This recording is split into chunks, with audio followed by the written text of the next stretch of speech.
Hey everyone, welcome to the channel. Today we are going to discuss Vision IS monthly current affair of February month. ठीक है, Feb में जितनी news है वो हम discuss करेंगे. इसके पहले ना मैंने polity, economy and international relation, ठीक है, ये तीनों सेक्शन हमारे कवर हो चुके हैं. And in today's discussion we will discuss the security portion as well as environment. ठीक है, एनवायरमेंट और सिक्योरिटी से जितने भी न्यूज़ है आज के वीडियो में हम कवर करेंगे and rest of the section के वीडियोस मैं जल्दी ही लेके आऊँगी. Let's begin our today's discussion. ठीक है, जो सिक्योरिटी के फर्स्ट न्यूज़ से है. एंड येस, जनवरी मंथ के करंट अफेयर भी मैंने अपलोड कर दिए है, उसकी भी लिंक मैं डिस्क्रिप्शन में दे दूंगी. अगर किसी ने नहीं देखा होगा then they can refer the link and watch those videos. Let's begin our today's discussion. जो सिक्योरिटी की सबसे पहली न्यूज़ है दैट इज रीजनलिज्म. तो देखो, कंटेक्स्ट देखा जाए सबसे पहले न्यूज़ का, तो क्या हुआ है recently vice president they have arrays a concern की about the forces that are trying to create a clashes between the nationalism and regionalism. ठीक है, कि बोल रहे हैं कि काफ़ी ज़्यादा जो है नेशनलिज्म एंड रीजनलिज्म के जो है क्लैशेस दिखाई दे रहे हैं. ठीक है, अब आपको क्वेश्चन आता है कि what are the form of regionalism जो इंडिया में देखे जाते हैं. तो सबसे पहला है सेसेशनिज्म. ठीक है, तो इसमें क्या होता है, इट मेनली डिफर हम बोल सकते हैं it mainly refer to the desire जहाँ पे विड्रॉ. देखो, एक ये हमारी कंट्री है, ठीक है, दिस इज इंडिया का पार्ट हो गया. ठीक है, ये वाला सारा. तो इंडिया में से ना किसी एक रीजन से ना, मतलब कोई भी जो जो सेसेशनिस्ट मेंटेलिटी के लोग होते हैं they just try to withdraw from the union. ठीक है, एंड ऑफन ये ना मेनली सपोर्टेड होते हैं by the militant as well as a fundamentalist movement. ठीक है, यहाँ पे जैसे हम बोल सकते हैं मणिपुर के रीजन में एंड जम्मू एंड कश्मीर के रीजन में मोस्टली इस टाइप की एक्टिविटीज दिखाई देती है. ठीक है, उनको यूनियन से ही बाहर जाना है. ठीक है, इंडिया मतलब एक जो कंट्री होती है उनसे ही उनको बाहर जाना होता है. नेक्स्ट कुछ होते हैं सेपरेटनिज्म. तभी अभी इसमें क्या है, इनकी मेजर नाम से समझ में आता होता है, समझ में आ रहा है कि इनका मेजर जो मोटिव है या उनका मेजर गोल क्या होता है. उनको ना पर्टिकुलरली मतलब उनका एक मेजर एक ग्रुप होता है, एक इंटरेस्ट ग्रुप होता है जहाँ पे उनको उनकी उनकी लैंग्वेज हो या उनका रिलीजन हो या इथनिसिटी हो. ठीक है, उसके वजह से ना उनको अपनी एक जो सेल्फ आइडेंटिटी प्रिजर्व करने के लिए ना कुछ एक मूवमेंट या कुछ एक रिवॉल्ट बोल सकते हैं या प्रोटेस्ट वो इस टाइप के करते हैं कि उनको एक सेपरेट अपना एक प्रॉपर एक रीजन चाहिए रहता है. ठीक है, एक बड़ा रीजन है. ठीक है, अगर एक कंट्री है उसमें ही अपना जो एक सेपरेट, जैसे यहाँ पे एक असम है, असम में ही कुछ एक बोडो कम्युनिटी करके रहती है, तो उनको अपना एक सेल्फ गवर्नमेंट या सेल्फ गवर्नेंस चाहिए रहता है, इसलिए एक रीजन के अंदर में ही उनको एक अपना इंडिपेंडेंस होना हो. ठीक है, ये आता है सेपरेटिज्म के मेंटेलिटी के अंदर. ठीक है, जैसे यहाँ पे एग्जांपल है बोडोलैंड मूवमेंट. ठीक है, गोरखालैंड मूवमेंट वेस्ट बंगाल का और खालिस्तान जो पंजाब में है.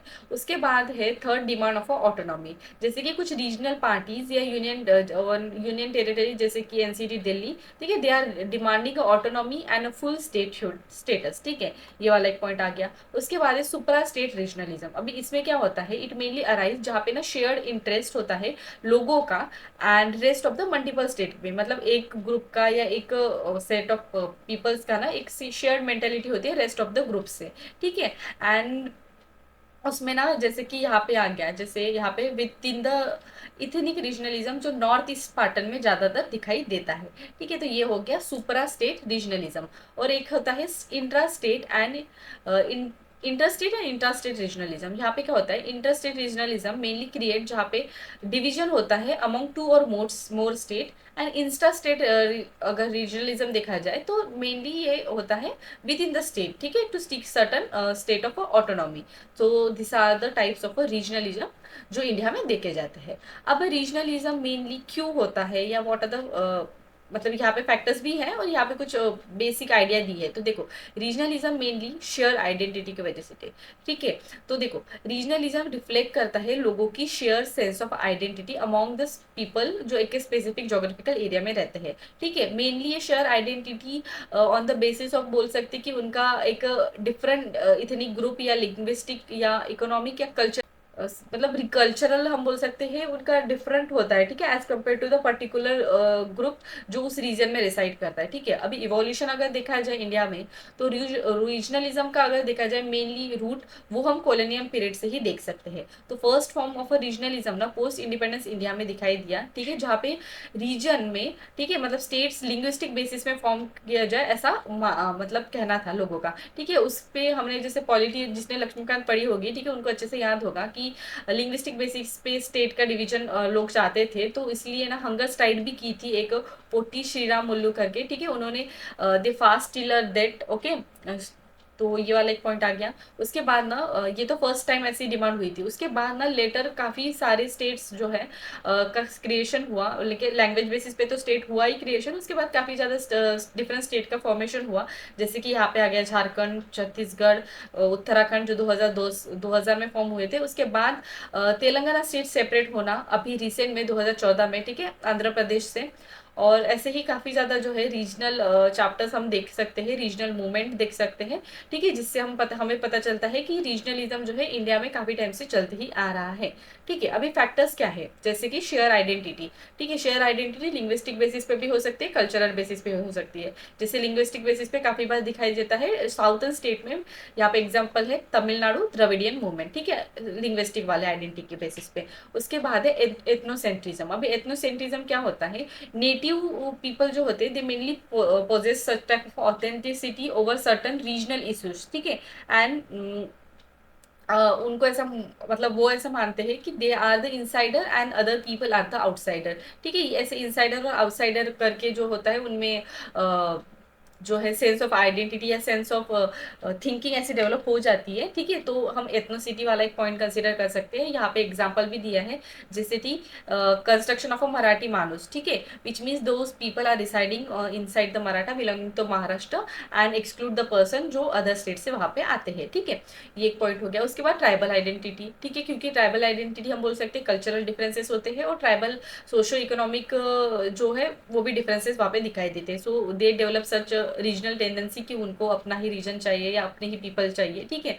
एंड दस उसी के रैशनल पे जो है झारखंड स्टेट का भी फॉर्मेशन हुआ था, ठीक है, मेनली ट्राइबल कल्चरल हेरिटेज के पॉइंट ऑफ व्यू से, ठीक है। उसके बाद है unequal distribution of resources.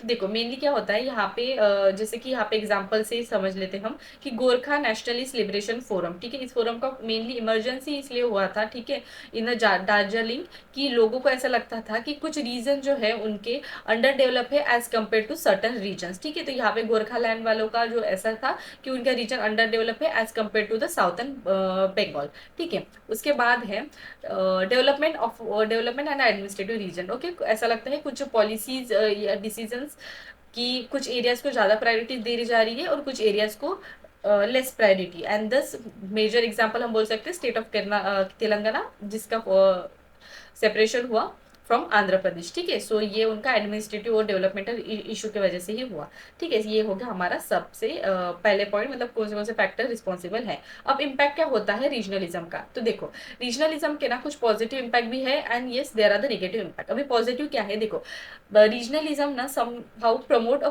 Stronger federal structure and encourage करता है स्टेट्स को कि वो असर्ट करे उनके right and they use to seek their autonomy, ठीक है। पॉलिटिकल रिप्रेजेंटेशन, ठीक है, क्योंकि लोकल की वॉइस सुनी जाएंगी और मार्जिनाइज कम्युनिटी की जो डिमांड्स है उसको सुना जाएगा देन नेशनल पार्टी, जहाँ पे मतलब देन नेशनल डिमांड, मतलब नेशनल लेवल के डिमांड, जहाँ पे लोगों की जो स्मॉल डिमांड्स होते हैं या लोकल या मार्जिनल कम्युनिटी की डिमांड है जहाँ पे उनको ओवरलुक किया जाता है जब नेशनल इंपॉर्टेंस के कुछ इशू आते हैं तब, ठीक है। सो लोकल रिप्रेजेंटेशन या लोकल वॉइसेस को अरेज करने के लिए भी जो है रीजनलिज्म इंपॉर्टेंट हो जाता है। Next is promotion of a cultural diversity, ठीक है, जैसे कि लिंग्विस्टिक डाइवर्सिटी, इतनी डाइवर्सिटी को मेंटेन करने के लिए या प्रमोट करने के लिए या प्रिजर्व करने के लिए जो है it is helpful. Conflict resolution and integration, ठीक है, अगर ऐसा कुछ रीजन की ग्रीवेंसेस है या ठीक है तो वो रिजोल्व हो जाते हैं और वायलेंट कॉन्फ्लिक्ट जो है वो कहीं ना कहीं होने से बचता है, ठीक है। So this is a positive point of a regionalism. अभी नेगेटिव क्या है, तो देखो अगर रीजन्स ऐसे ही डिवाइड होते रहे तो कहीं ना कहीं एक डिसेसिव सेंटिमेंट जो है डेवलप होते हैं लोगों के बीच में and they may give rise to the secessionist movement and can be threat to the national unity. Biases and discrimination, ठीक है, आइडेंटिटी बेस्ड पॉलिटिक्स रन हो सकती है काफ़ी रीजन में, जैसे कि सबसे मेन हम बोल सकते हैं सन ऑफ अ सॉइल की डिमांड, ठीक है, job reservation for the local. और नेक्स्ट है political fragmentation, because politication of a regional party may be offed sometime lead to the fragmented electoral outcome और एक स्टेबल गवर्नमेंट फॉर्म करने को जो है डिफिकल्टी आ सकती है। Next is prioritising of a regional over the national issue, ठीक है, काफ़ी बार ऐसे होता है कि नेशनल इश्यूज को जो है मतलब फोकस ना करते हुए रीजनल इश्यूज को जो है मतलब प्रायोरिटाइज दिया जाता है, ठीक है। इस टाइप के जो है कंसर्न्स मतलब डिफरेंसेस अराइज होते हैं, ठीक है। तो ये हो गया एक नेगेटिव पॉइंट। अब वे फॉरवर्ड क्या है, देखो नेशनल यूनिटी को कहीं ना कहीं हमें प्रिजर्व करना ही इंपॉर्टेंट हो जाता है थ्रू द एजुकेशनल प्रोग्राम और to provide promoting a cultural exchanges program. Next is a cultural integration, ठीक है। एक भारत श्रेष्ठ भारत प्रोग्राम जैसे जो प्रोग्राम्स है उसको बढ़ावा देना चाहिए, और जो कल्चरल कॉन्फ्लिक्ट है उसको ब्रेक डाउन या उसको जो पीछे छोड़ते हुए एक म्यूचुअल अंडरस्टैंडिंग लोगों के बीच में डेवलप करनी चाहिए। स्ट्रेंथन फेडरलिज्म, ठीक है, एम्पावर करना चाहिए स्टेट और लोकल बॉडी को कि वो प्रमोट करे कोऑपरेटिव फेडरलिज्म। इंक्लूसिव डेवलपमेंट होना चाहिए, ठीक है। कोई भी रीजन जो है डेवलपमेंट से पीछे नहीं रहना चाहिए। इंफ्रास्ट्रक्चर प्रोजेक्ट का इम्प्लीमेंटेशन हो या टारगेट डेवलप मतलब टारगेटेड एरिया फोकस प्रोग्राम हो, ठीक है। सबको एरिया को ना मतलब अकॉर्डिंग टू देयर नीड्स जो है प्रायोरिटाइज करके डेवलप करना चाहिए, ठीक है। फंक्शनिंग ऑटोनॉमी, ठीक है। अभी फंक्शनिंग ऑटोनॉमी इसमें क्या है कि यूनियन गवर्नमेंट जो है they must not interfere in the affair of the state unless it is required, ठीक है। And that's it for the first news. अब देखते हैं next one, algorithmic amplification and the radicalisation. तो देखो रिसेंटली एक्सपर्ट ने they have arise certain concern regarding the social media algorithms, जो कहीं ना कहीं एम्प्लीफाई कर रहा है एक्सट्रीमिज्म को, ठीक है। अब अंडरस्टैंड करते हैं कि क्या होता है सोशल मीडिया अल्गोरिदम एम्प्लीफिकेशन। देखो सोशल मीडिया अल्गोरिदम, अभी इससे क्या समझ में आता है कि एक ये कंप्यूटराइज रूल्स होते हैं दैट एग्जामिन करते हैं यूजर के बिहेवियर को और उनके कंटेंट को, जो उनका कंटेंट है they use to rank the content basis on their matrix, कि किस तरीके से कमेंट है, लाइक है, शेयर है, ठीक है।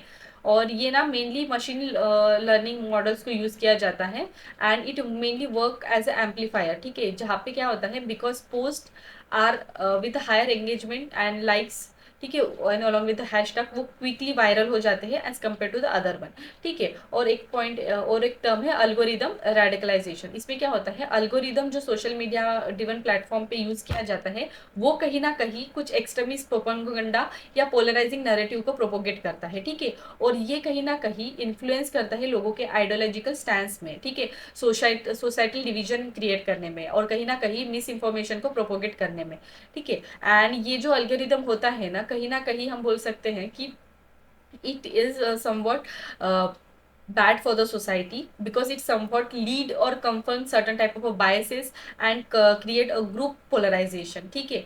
एंड और ना कहीं हम बोल सकते हैं लोगों के ओपिनियंस को चेंज करने के लिए या आइडियोलॉजिकल चेंज करने के लिए ना इस टाइप के प्रोपोगंडा, कभी कभी पेड प्रोपोगंडा भी रन किए जाते हैं। अब यहाँ पे आते हैं algorithm radicalisation and societal impact, ठीक है। तो देखो यहाँ पे कुछ दिए हैं फैसिलिटेशन ऑफ एक्सट्रीमिस्ट आइडियोलॉजी। तो सबसे पहले है टिकटॉक एल्गोरिदम, जहाँ पे एक्सट्रीमिस्ट आइडियोलॉजी को जो है थ्रू द टारगेटेड रिकमेंडेशन को पास मतलब थ्रू पास किया गया था। Spread of miss information, election miss information सबसे एग्जाम्पल हम बोल सकते हैं, कम्युनल हेट्रेट वगैरह स्प्रेड करना, fake promotion of A hate news, ठीक है, अलकायदा, ठीक है, उनकी स्पीचेस यूट्यूब पे वायरल, ठीक है, ये वाला एक पॉइंट आ जाता। और उसके बाद यूथ रेडिकलाइजेशन, ठीक है, सबसे बेस्ट एग्जांपल हम बोल सकते हैं आईएसएस जो है, आईएस जो है mainly use to use the platform of a Telegram to radicalise the youth. तो ये हो गया कुछ पॉइंट्स। अब देखते हैं चैलेंजेस क्या है इन कर्बिंग द अल्गोरिदमिक रेडिकलाइजेशन। तो सबसे पहला है कि कॉम्प्लेक्स मैकेनिज्म इन्वॉल्व, क्योंकि प्रेजेंट सिस्टम मतलब प्रेजेंटली हम बोल सकते हैं लोग सोशल मीडिया इतना ज़्यादा लोगों में मतलब लोगों के बीच आ चुका है कि उसको प्रॉपरली टारगेट करना या प्रॉपरली इस टाइप के मैकेनिज्म को हैंडल करना, ठीक है, बहुत ज़्यादा डिफिकल्ट हो गया है, ठीक है। And social media work as a black box because in which some developer fully doesn't understand कि किस टाइप के रिकमेंडेशन या किस टाइप का कंटेंट किस लोगों को प्रोवाइड करना चाहिए, ठीक है। उसके बाद है मॉड्यूलेटेड कंटेंट, बिकॉज यहाँ पे क्या है एक्सट्रीमिस्ट ग्रुप जो होते हैं they mainly change their radical content, ठीक है, और they use symbols to evade certain type of a detection system, ठीक है। जैसे कि यहाँ पे ना अलकायदा और ISS word are use in code language, ठीक है, to avoid the detection of a language, okay, और लैंग्वेज और certain identification, okay. Next is a moderation versus free speech, ठीक है, बैलेंस होना चाहिए कंटेंट के मॉडरेशन को और फ्री स्पीच में, ठीक है। पर कभी कभी ना इस बैलेंस को मेंटेन करना काफ़ी ज़्यादा डिफिकल्ट हो जाता है because there is still devising मतलब different type of ideology are being spread and still जो है प्रॉपर उसका जो है रेगुलेशन नहीं हो पा रहा, ठीक है। उसके बाद है failure of accounting a local context, ठीक है। एक्सट्रीमिस्ट कंटेंट जो है मेनली जनरेट होता है from a social political under current, ठीक है, इन अ स्पेसिफिक कंट्री। एंड ये जो अल्गोरिदम है वो डिप्लॉय किया जाता है globally and it is often failed कि वो अकाउंट कर पाए कि किस लोकल सोशल कंटेक्स्ट में इस प्रॉब्लम को जो है बताया गया है। उसके बाद है lack of international regulation and cooperation, ये हो गया। अब न क्या ग्लोबल स्टेप लिए गए हैं, तो यूरोपियन यूनियन ने एक डिजिटल सर्विस एक्ट लाया है जहाँ पे सोशल मीडिया को डिस्क्लोज करना पड़ेगा कि किस तरीके से अल्गोरिदम वर्क करता है, ठीक है। उसके बाद है आर्टिफिशियल इंटेलिजेंस ड्रिवन मॉडरेशन, ठीक है। एग्जांपल यूट्यूब यूट्यूब में ना एक मशीन लर्निंग मॉडल है और वहाँ पे रिड्यूस किया जाता है जो भी एक्सट्रीमिस्ट वीडियोज होते हैं बाय 30%, ठीक है। यहाँ पे मतलब अब तक रिड्यूस हुआ है, यहाँ पे एग्जाम्पल है, ठीक है। उसके बाद है क्रिस्ट चर्च कॉल, ठीक है, एक कम्युनिटी है अब around 130 government online service provider और सिविल सोसाइटी ऑर्गेनाइजेशन, जिसका मेजर एम है कि वो साथ में आए और एलिमिनेट करे टेररिस्ट और वायलेंट एक्सट्रीमिस्ट कंटेंट जो ऑनलाइन में प्रेजेंट हो। इंडिया में क्या स्टेप है, जो हमारी ministry of telecommunication and information technology है, उन्होंने काफ़ी सारे जो है इनिशिएटिव लिए हैं और कुछ यूआरएल जो होते हैं पोस्टिंग हार्मफुल कंटेंट उसको भी जो उन्होंने डिलीट किया है। उसके बाद आईटी रूल्स जो है मेनली यूज टू ट्रैक किसने फर्स्ट टाइम ओरिजिनेट किया है सोशल मीडिया पे सर्टन अमाउंट ऑफ कंटेंट, ठीक है, और उसको देख के आइडेंटिफाई करके विद इन 36 आवर उसको रिमूव किया जाता है, ठीक है। अब वे फॉरवर्ड क्या है, देखो अल्गोरिदम ऑडिट होने चाहिए, ठीक है, मैंडेटरी ट्रांसपेरेंसी होनी चाहिए कि एंड फेयरनेस होना चाहिए जैसे कि यूरोपियन यूनियन के डिजिटल सर्विस एक्ट में दिए गए हैं। उसके बाद अकाउंटेबिलिटी मेजर होनी चाहिए, ठीक है, जैसे कि पॉलिसी मेकर उनको ना एक क्लियर डेफिनेशन मतलब रखनी चाहिए, ठीक है, डिफाइन करनी चाहिए रूल कि किस तरीके से हम अल्गोरिदम अकाउंटेबिलिटी मेंटेन कर पाए। और उसके साथ साथ एक कस्टम मेड मॉडरेशन होना चाहिए, ठीक है, कस्टमाइज मॉडरेशन पॉलिसीज लानी चाहिए और एक टेलर मेड लोकल कंटेक्स या इनहांस करना चाहिए इफेक्टिवनेस ऑफ इंटरवेंशन कि किस तरीके से हम कर पाए रेडिकलाइजेशन जो स्प्रेड हो रहा है यूट्यूब मतलब सोशल मीडिया प्लेटफॉर्म से, ओके। जैसे यहाँ पे एग्जांपल भी है रेगुलेटरी इन फ्रांस, उन्होंने पार्टनर किया है सोशल मीडिया कंपनी के साथ कि वो इनहांस करे उनका अल्गोरिदम एबिलिटी को कि वो डिटेक्ट कर पाए certain type of extremist content, ठीक है। उसके बाद है पब्लिक अवेयरनेस करना, जैसे कि यहाँ पे यूके ऑनलाइन सेफ्टी बिल है, ठीक है, जिसका मेन एम है कि वो पब्लिक को एजुकेट कर पाए regarding social media online literacy, ठीक है। और ये हो गया अपनी सेकेंड न्यूज। अब देखते हैं हाइब्रिड वेलफेयर। तो क्या हुआ है, union defence ministry they have underline the danger of a hybrid welfare in India and defence ministry ने ऐसा भी हाईलाइट किया है कि काफ़ी बार ना ओवरलैप हो रहा है या ब्लरिंग लाइन दिखाई दे रही है in context of a border security and the internal security and thus they are mainly emphasizing कि हाइब्रिड वॉरफेयर हो, ठीक है। अब यहाँ पे अगर देखा जाए, नहीं यहाँ सॉरी पार्डन मी, मैंने एक पॉइंट रॉन्ग बोला बोला कि ये जो हमारी डिफेंस मिनिस्ट्री है, क्योंकि अभी ऐसा दिखाई दिया है कि काफ़ी बार ना एक ब्लरिंग लाइन दिखाई दे रही है या ओवरलैपिंग दिखाई दे रहा है between border security and internal security. Thus उन्होंने ऐसा बोला है कि emphasizing that hybrid welfare can be threaten to the national infrastructure. और उन्होंने ऐसा भी बोला है कि ट्रेडिशनल कंसेप्ट जो है of a front line in is a rapidly changing, जहाँ पे जो थ्रेट जैसे कि टेररिज्म हो गया, एक्सट्रीमिज्म हो गया या साइबर वेलफेयर, ठीक है, etcetera are consider to be a trans मतलब they are the transit as a national border and challenge the establish notion of India's internal security, ठीक है। तो अब हम जानते हैं कि हाइब्रिड वॉरफेयर क्या होता है, ये तो हमने न्यूज़ का कंटेक्स्ट जान लिया। तो देखो हाइब्रिड वॉरफेयर ना बेसिकली एक सिस्टमैटिक असिमेट्रिकल वॉरफेयर होता है जहाँ पे कन्वेंशनल टैक्टिक, ठीक है, विद अनकन्वेंशनल मेथड, उन दोनों का मतलब हम बोल सकते हैं कंबाइन होती है, ठीक है, कंबाइन किया जाता है। एंड ऑफन ऐसा दिखाई दिया है कि often employ to achieve a political और strategic goal without resorting to the full scale war. अब एग्जाम्पल देखते हैं कि चाइना की 3 वेलफेयर स्ट्रेटेजी है जहाँ पे including psychological, political and legal tactic, use of a cyber attack, disinformation, propaganda, जैसे कि यूएस यूक्रेन के टाइम पे हुआ था। और यहाँ पे और 2-3 एग्जाम्पल है। अब यहाँ पे देखो मैंने यहाँ पे जैसे बोला कि कन्वेंशनल टैक्टिक जिसको काइनेटिक वॉरफेयर और अनकन्वेंशनल मेथड जिसको नॉन काइनेटिक वॉरफेयर बोलते हैं, कि ये क्या होता है। तो बेसिकली ना काइनेटिक वॉरफेयर मतलब इस टाइप के ट्रेडिशनल मिलिट्री ऑपरेशन होते हैं जहाँ पे mainly large range of weapons या ट्रूप को डिप्लॉय किया जाता है, ठीक है। और यहाँ पे ना डायरेक्टली डैमेज किया जाता है थ्रू द डायरेक्ट कॉम्बैट, ठीक है, डायरेक्ट कॉम्बैट ऑपरेशंस होते हैं। और नॉन काइनेटिक वॉरफेयर अगर देखा जाए तो यहाँ पे ना बेसिकली क्या होता है, मिलिट्री टैक्टिक से भी बियॉन्ड जाता है, ठीक है, जहाँ पे इलेक्ट्रॉनिक वॉरफेयर, साइबर अटैक या क्रिटिकल इंफ्रास्ट्रक्चर पे जो है अटैक करना, और डिसइंफॉर्मेशन स्प्रेड करना, साइकोलॉजिकल या इकोनॉमिक प्रेशर देना, ठीक है। और यहाँ पे ना mainly non military stakeholder को इन्वॉल्व किया जाता है, ठीक है, और हाइब्रिड में इन दोनों का कॉम्बिनेशन होता है। ये हो गया हमारा हाइब्रिड वॉरफेयर के बारे में। अब देखते हैं reason for emergence of a hybrid warfare. सबसे पहला है कि स्ट्रैटेजिक एडवांटेज, बिकॉज ये समटाइम हेल्प कि हम अचीव करें पॉलिटिकल, मिलिटिकल और economic objective through without any declaration of a war, ठीक है, क्योंकि वॉर ना एक बिगर स्केल पे हो जाता है। यहाँ पे एग्जाम्पल भी है, लिटिल ग्रीन मैन, ठीक है, that is unmark soldier is a hallmark of a Russian approach of a hybrid warfare, ठीक है, जो प्रोवाइड करता है एक स्ट्रैटेजिक एडवांटेज कि वो अचीव करे political as well as a military objective by minimum risk, ठीक है। और यहाँ पे है cost effectiveness, because it mainly invade direct responsibility होती है, ठीक है, and it logistic as well as economically less complex होता है as compare to having a certain conventional war.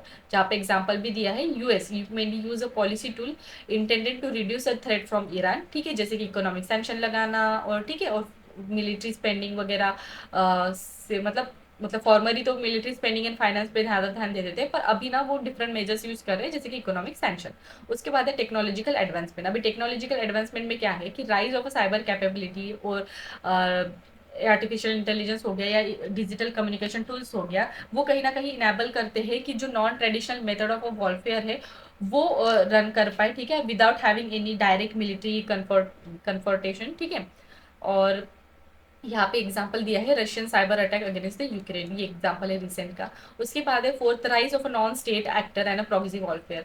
Because पहले क्या होता था, ट्रेडिशनल वॉरफेयर में ना मोस्टली लेस फ्रिक्वेंट होता है, पर ये अभी ना मेनली ना जो भी ये नॉन ट्रेडिशनल वॉरफेयर या हाइब्रिड मॉडल जो दिखाई देते हैं ना, वहाँ पे नॉन स्टेट एक्टर्स का भी काफ़ी ज़्यादा इन्वॉल्वमेंट होता है। और इसके वजह से हम बोल सकते हैं कि जो भी फ्रीक्वेंसी है of occurring such event it become more, ठीक है। और जैसे यहाँ पे एक पॉइंट है कि Iran support Houthi rebel in Yemen through the arm smuggling, ठीक है, क्योंकि यहाँ पे काफ़ी बार नॉन स्टेट एक्टर्स का भी होता है, प्रॉक्सी सपोर्ट, इंफॉर्मेशन वॉरफेयर वगैरह चलते रहता है, ठीक है। और यहाँ पे ग्लोबल कनेक्ट इंटरकनेक्टिविटी का भी एक पॉइंट है, जहाँ पे दिखा बोला है कि मेनली जो इकोनॉमिक इंटरडिपेंडेंस होता है एंड इंटरनेट वगैरह सप्लाई होते हैं, ये कहीं ना एक्सिलरेट करता है हाइब्रिड वॉरफेयर को, और वो कहीं ना कहीं एक्सप्लोर कर सकता है साइबर स्पेस को, उसके साथ साथ इकोनॉमिक कोरेशन को भी जो है बढ़ावा दे सकता है, ठीक है। और यहाँ पे एग्जांपल दिया है कि allies US interference, sorry, Russia interference in US election, ठीक है। और ये हो गया ये पॉइंट्स। अब देखते हैं कुछ की कैरेक्टरिस्टिक ऑफ हाइब्रिड वॉरफेयर, ठीक है। सबसे पहला है कि it make difficult to identify the threshold of a war, ठीक है, एम्बिग्यूटी होती है, और क्योंकि टारगेट क्या है, ठीक है, कौन सा पॉइंट टारगेट है, साइबर है कि इंफॉर्मेशन है या क्रिटिकल इंफ्रास्ट्रक्चर को डैमेज है, इस टाइप का। उसके बाद है multiple domain operation, land, air, sea, cyber space etcetera, ठीक है, नॉन स्टेट एक्टर या प्रॉक्सी ऑर्गेनाइजेशन या नॉन स्टेट एक्टर का इन्वॉल्वमेंट, ठीक है। उसके बाद है साइकोलॉजिकल ऑपरेशन, जहाँ पे मोरल और पब्लिक ओपिनियन को भी मैनिपुलेट किया जाता है टू द मीडिया इन्फ्लुएंस और running certain type of propaganda through social media, ठीक है, ये सारे पॉइंट आ गए। अब हाइब्रिड वॉरफेयर का थ्रेट क्या है इंडिया के लिए, तो सबसे पहला है कि hostile neighbour and non state actor, जैसे कि Pakistan mainly mastered in hybrid warfare and mainly it is been supported by various proxy war और टेरिटोरियल टेररिस्ट ऑर्गेनाइजेशन, ठीक है।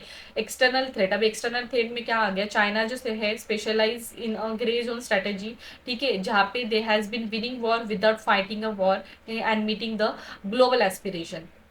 और उसके बाद आता है इंटरनल इंसर्जेंसी, जैसे कि लेफ्ट विंग एक्सट्रीमिज्म, ठीक है, नक्सलिज्म वगैरह का ग्रोथ। थ्रेट है क्रिटिकल इंफ्रास्ट्रक्चर, साइबर अटैक, जैसे हमने पता है 2019 में हुआ था कुंदाकुलम नेशनल न्यूक्लियर पावर प्लांट में।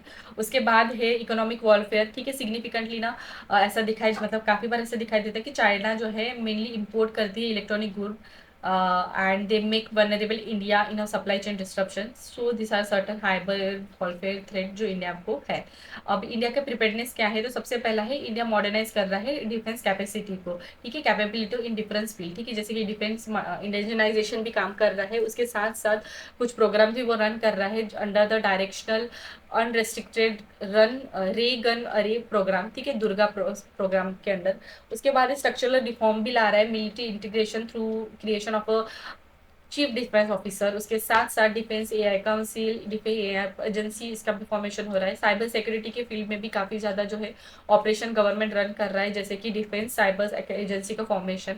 इंटरनेशनल पार्टनरशिप भी इंडिया काफ़ी कर रही है, जैसे कि कॉर्ड में भी इंडिया जो है different type of framework discuss कर रही है कि किस तरीके से साइबर सिक्योरिटी को जो है एड्रेस कर पाए। पार्लियामेंट्री रिव्यू अगर देखा जाए तो इसमें क्या है कि इंडियन आर्म फोर्सेज जो है they are preparedness to deal with hybrid warfare is one of the subject, जहाँ पे parliamentary standing committee on defence work कर रही है, ठीक है। So this are some point जो इंडिया प्रिपेयर कर रही है। अभी वे फॉरवर्ड है कि कैपेसिटी बिल्डिंग पे वर्क करो, ठीक है, बिल्ड एक्सपर्ट कमिटी सिस्टम या डॉक्ट्रिन ऑफ मल्टीपल डोमेन को जो है साथ में लाके इस चैलेंज को डील करने के लिए स्ट्रैटेजी वगैरह डिस्कस करनी चाहिए।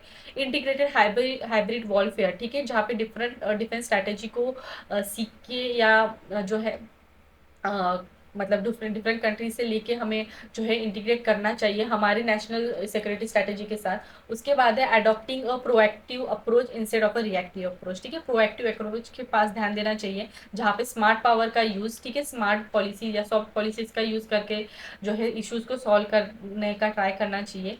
Whole of a government approach, जहाँ पे कोऑर्डिनेट ग्रैंड प्लान इनका मतलब जहाँ पे सारी मिनिस्ट्रीज आए, डिज़ाइन किया जाए एक नेशनल सिक्योरिटी काउंसिल सेक्रेटरीट जो नेशनल सिक्योरिटी एडवाइजर के अंडर में हो, ठीक है। और ये सारे हो गए वे फॉरवर्ड के पॉइंट। अब नेक्स्ट न्यूज़ है न्यूक्लियर डिसआर्ममेंट। तो यूएस सेक्रेटरी जनरल, ठीक है, उन्होंने वार्न किया है at a UN conference of a disarmament जो जिनेवा में हुई थी, कि जो रिस्क है ऑफ न्यूक्लियर वॉर वो कहीं ना कहीं अराइज हो रही है, एंड दस देर इज अर्जेंट नीड कि गवर्नमेंट जो है they should push toward the disarmament.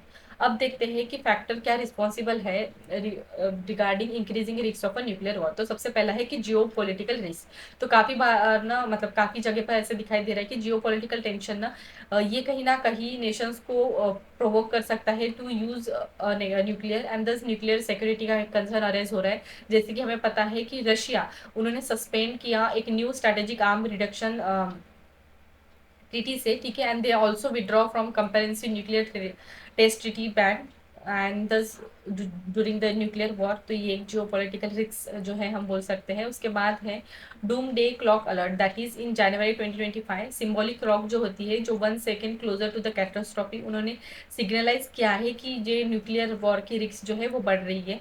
उसके बाद है एक्सपांडिंग न्यूक्लियर एरएसएल, ठीक है, ग्लोबली स्टॉक स्पिलिंग जो है न्यूक्लियर वॉर हेड का वो भी काफ़ी बार मतलब काफ़ी इंक्रीज हो रहा है, ठीक है। यहाँ पे एक रिपोर्ट है पेंटागन रिपोर्ट 2022 की, वहाँ पे उन्होंने बोला है कि around this much operational nuclear warhead by 2035 China में हो सकते हैं।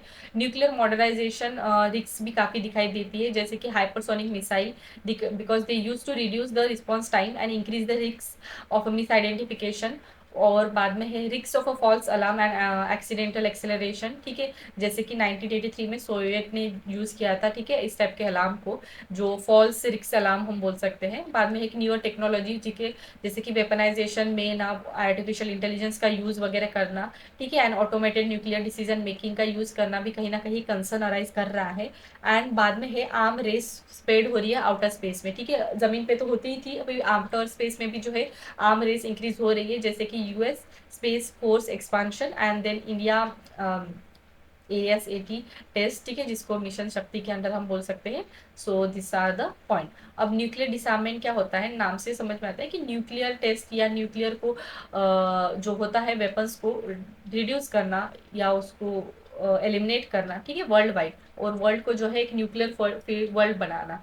और की ऑब्स्टिकल अगर देखे जाए न्यूक्लियर डिसआर्ममेंट इफर्ट के, तो सबसे पहले है कमिटमेंट एंड इम्प्लीमेंटेशन क्या, ठीक है। लोग कमिट तो कर देते हैं कि हम करेंगे एंड बट इससे मुकर जाते हैं या ट्रीटी से पीछे हट जाते हैं, जैसे कि यहाँ पे रशिया का था। उसके बाद है कुछ की इश्यूज देखा जाए रिगार्डिंग ग्लोबल डिसआर्ममेंट इनिशिएटिव। तो सबसे पहला है इनइफेक्टिव इम्प्लीमेंटेशन, ठीक है।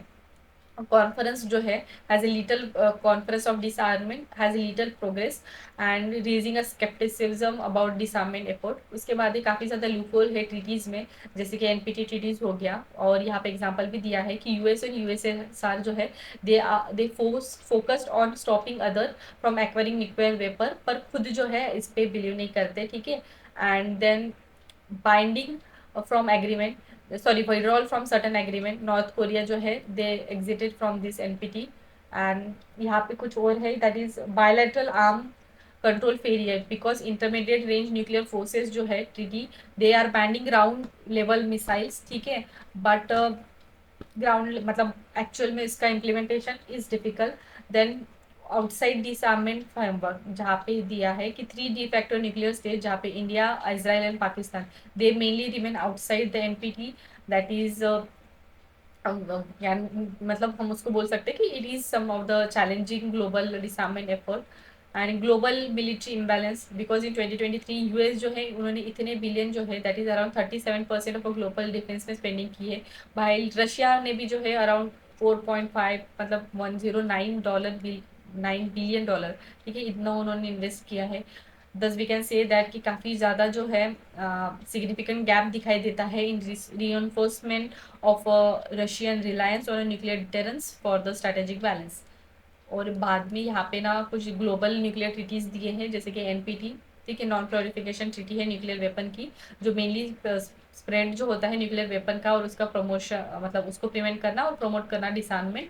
उसके बाद है CT BT, that is comprehensive nuclear test ban treaty, जो मेनली प्रोवाइड करती है न्यूक्लियर एक्सपोजर टेस्ट को, एंड येट सर्टन कंट्रीज जो है उन्होंने उन्होंने इसको रेटिफाई नहीं किया है। बाद में है treaty on prohibition of nuclear weapon, जो इलीगल जो लीगली बाइंड करती है कंट्रीज को कि वो रिफ्रेन करे from nuclear weapon activities. Conference on disarmament, ठीक है, mainly it serve as a forum of negotiating arm control arrangement. एक है United Nation office for disarmament affair, that is mainly aim for generation and compete करना disarmament globally. और बाद में है international atomic energy agency, ठीक है, जो सेफ और peaceful use of nuclear vapour को इंश्योर करने के लिए वर्क करती है। पैक्ट फॉर अ फ्यूचर, ठीक है, which mainly reaffirm the goal of a total nuclear disarmament. So this are certain provision जो न्यूक्लियर डिसआर्ममेंट रिलेटेड गवर्नमेंट ने लिए हैं, ठीक है, मतलब नेशनल लेवल पे लिए गए, सॉरी ग्लोबल लेवल पे लिए गए हैं। उसके बाद कुछ अदर इश्यूज यहाँ पे और डिस्कस किए गए हैं, जो इसके बाद के इश्यूज शायद मैंने मतलब पढ़ा नहीं, ठीक है, अभी बता देती हूँ। तो सबसे पहला है कि प्रेस्टीज एंड पावर सिंबलाइज करना, ठीक है, न्यूक्लियर वेपन कहीं ना कहीं इनहांस करते हैं नेशनल स्टेटस के लिए, ठीक है, और इसी के वजह से कहीं ना कहीं काफ़ी कंट्रीज जो है they use to discourage the disarmament process. Okay, lack of legal framework, कहीं भी एक स्पेसिफिक फ्रेमवर्क नहीं है, नो बाइंडिंग मल्टीलैटरल ट्रीटी है। नाटो न्यूक्लियर डॉक्टराइन, ठीक है, जो नाटो है, नाटो कंट्रीज है, mainly they uphold a nuclear deterrence कि वो प्रिवेंट करे cohesion and aggression and thus somehow it hinders the disarmament. उसके बाद है MAD doctrine, that is mutually assured doctrine, ठीक है, US and Russia they rely on MAD assuming overwhelming retaliation will discourage either from launching an attack. So these are certain point. अब India का stance क्या है, तो देखो India is committed की गोल of a global and non discriminatory और एक verified जो है न्यूक्लियर डिसआर्ममेंट ट्रीटी होनी चाहिए। तो उन्होंने कुछ की एक्शंस लिए, तो सबसे पहले 1954 में उन्होंने first time they call for a ban on nuclear testing world wide. उसके बाद उन्होंने प्रपोज किया एक international convention on prohibition of use of मतलब न्यूक्लियर वेपन 1982 में they call for a nuclear fees, जहाँ पे उन्होंने अर्ज किया कि फिजिकल मटेरियल प्रोडक्शन जो है फॉर अ न्यूक्लियर वेपन उसको हॉल्ट किया जाए। 1988 में भी उन्होंने इंट्रोड्यूस किया एक nuclear plan for ushering the nuclear weapon free from a non violent world order, ठीक है, एंड जहाँ पे इम्फोसाइज किया गया एक ग्लोबल और non global discriminatory disarmament policy हो। उसके बाद 1998 में एक वॉलेंटरी अडॉप्टेड मेजर भी लाया, जहाँ पे प्रिवेंट किया गया nuclear proliferation despite conducting a nuclear test, और इंडिया ने एक नो फर्स्ट यूज पॉलिसी को भी अडॉप्ट किया। उसके बाद 1999 में एक ड्राफ्ट निकाला गया था nuclear doctrine, which mainly assert करता है ग्लोबल वेरीफेबल और non discriminatory nuclear disarmament in the security national security objective, ठीक है, ये हो गया। अब इंडिया का स्टांस क्या है, तो सबसे पहले इंडिया जो है एनपीटी को अपोज करती है, बिकॉज उनको ऐसा लगता है कि एनपीटी जो है नेशनल प्रोलिफिकेशन ट्रीटी, ये कहीं ना कहीं डिस्क्रिमिनेटरी इन नेचर है, बिकॉज ये कहीं ना कहीं लेजिटिमाइट करती है nuclear weapon only for the 5 major countries, ठीक है, और बाकी कंट्री के लिए डिस्क्रिमिनेटरी है, इसलिए उन्होंने इसको जो है अपोज किया है। उसके बाद है कंप्रेहेंसिव टीटी, सॉरी मैं इसका फुल फॉर्म भूल गया, CT C D, that is comprehensive nuclear test ban treaty. Okay, so इस ट्रीटी में क्या है, India did not sign it because ये कहीं ना कहीं फेल है to address nuclear disarmament, non proliferation and Indian security concern की वजह से। उसके बाद TPNW, इसमें इसको भी उन्होंने ज्वाइन नहीं किया है बिकॉज दे सी कि यहाँ पे ना कुछ न्यू जो है लीगल स्टैंडर्ड नहीं है, ठीक है। उसके बाद मल्टीलैटरल अप्रोच अगर देखा जाए तो मेनली इंडिया जो है दे एडवोकेट की एक ग्रेजुअल डिसआर्ममेंट हो धीरे धीरे, ठीक है। एंड ये जो है इस पे वर्क भी कर रहे हैं and they emphasize this it from since 2006 working paper on nuclear disarmament and UNGC and sorry UNGA। And India जो है मेनली सपोर्ट करता है negotiating in a nuclear weapon convention within the conference of disarmament, and they consider it as a primary platform for the global nuclear treaty ban, okay, nuclear ban treaty। अब है way forward. अभी way forward सबसे पहला है कि एक transitional approach लाना चाहिए जहाँ पे एक बैलेंसिंग डिटरेंस एंड डिसआर्मेंट को जो है स्ट्रैटेजी लाना चाहिए, जहाँ पे सारे जो इश्यूज है उसको कवर करना चाहिए, जैसे कि बायलैटरल आर्म रिडक्शन, ठीक है। US और Russia holding a largest nuclear stock pill must lead, ठीक है।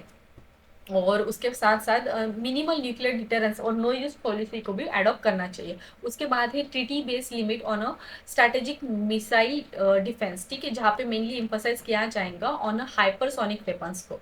उसके बाद एक ग्लोबल लेवल पे कॉपरेशन होना चाहिए एंड यहाँ पे mainly after the inspired by the cold war era health professional they should continue international physician for a prevention of a nuclear war and nuclear disarmament effort, and which earned the global peace prize। Last one is UN role in disarmament, जहाँ पे US general secretary जो है दे mainly urge एक new negotiation start हो to prevent an arm race in outer space. तो this are certain point. अब news in short सबसे पहला है कि naval anti ship missile short range, DRDO और इंडियन नेवी ने इसको सक्सेसफुली टेस्ट किया है, ठीक है। ये फर्स्ट ऑफ सच काइंड है एंड इसके बारे में अगर देखा जाए तो इंडिजिनियसली इमेजिंग इंफ्रारेड सीकर है, ठीक है। हाई प्रिसीजन स्ट्राइक है इसकी। मैन इन लूप कंट्रोल देखा जाए इसमें अलाउ करेगा एक रियल टाइम टारगेटिंग एडजस्टमेंट, और सॉलिड प्रोपेशल सिस्टम है with in inline injectable boosters और लॉन्ग बर्नर सस्टेनर रहेगा इसमें। और अदर फैक्टर अगर देखा जाए तो ये इनकॉपरेट करेगा एक एडवांस इंडिजिनियस टेक्नोलॉजी को। And yes, next news that is military exercise धर्म गार्डियन, ठीक है। ये जो है जापान के साथ कंडक्ट की गई है, एनुअल इवेंट है, ठीक है। अल्टरनेटिव कंडक्ट किया जाता है अल्टरनेटिव इंडिया एंड जापान के बीच में, बिटवीन द टू फोर्सेस। उसके बाद एक्सरसाइज कोमोंडो, ठीक है, यहाँ पे बाली इंडोनेशिया के साथ है। Maritime inter operability and regional security के इन्हांस करने के लिए इसको रन किया जाता है। उसके बाद है ठीक है, ये जो है ना आप भी थोड़ा देख लो, मैं ऊपर ऊपर से आपको बता देती हूँ, ठीक है। एक्सरसाइज इक्वेरन, ठीक है, ये किसके साथ है, मालदीव्स के साथ है। उसके बाद इक्वेरन मतलब क्या होता है, फ्रेंड होता है, मीनिंग। साइक्लोन 2025, तो Indian Egypt is commencing joint military exercise जिसका नाम है साइक्लोन 2025 एंड लोकेशन राजस्थान है, डिफेंस कोऑपरेशन रहेगा, ठीक है। So that's it for the security news, I think सारे हो गए, यस। और let's move toward the environment. अब देखो सबसे पहला न्यूज है कि सोलर एनर्जी इन इंडिया। तो रिसेंटली क्या हुआ है, India has achieved a historical milestone कि उन्होंने सरपास किया 100 gigawatt of installing a solar power capacity. अब जनवरी 2025 में इंडिया की जो टोटल सोलर कैपेसिटी थे इंस्टॉलमेंट इतनी हुई है, ठीक है, which is a remarkable growth. And हम बोल सकते हैं इंडिया इज ऑल्सो विटनेसिंग एक हाइब्रिड और round the clock renewable energy project, ठीक है। उसके बाद है growth of Indian solar sector. तो यहाँ पे क्या है, कुछ डाटा दिया है, आप इसको यूज कर सकते हो या लिख के रख सकते हो आपके नोट्स में। जैसे कि यहाँ पे टॉप परफॉर्मिंग स्टेट के बारे में दिया है, ठीक है, जिसमें सोलर पैनल को इंस्टॉल किया है। उसके बाद है रिन्यूएबल एनर्जी में डोमिनेंस 47% है टोटल ऑफ एनर्जी सेक्टर, जहाँ पे मतलब लीडिंग बोल सकते हैं। उसके बाद सोलर मैन्युफैक्चरिंग ट्रैजेक्टरी को भी ग्रोथ फॉर्मेट में दिया है कि पहले की 2 वॉट था और उसके बाद अभी 60 जो है गीगावाट तक हमारा बढ़ गया है। उसके बाद सोलर इंस्टॉलेशन देखा जाए तो यहाँ पे भी उन्होंने डाटा मिक्स किया है कि रूफटॉप इंस्टॉलेशन कितना है और यूटिलिटी स्केल इंस्टॉलेशन।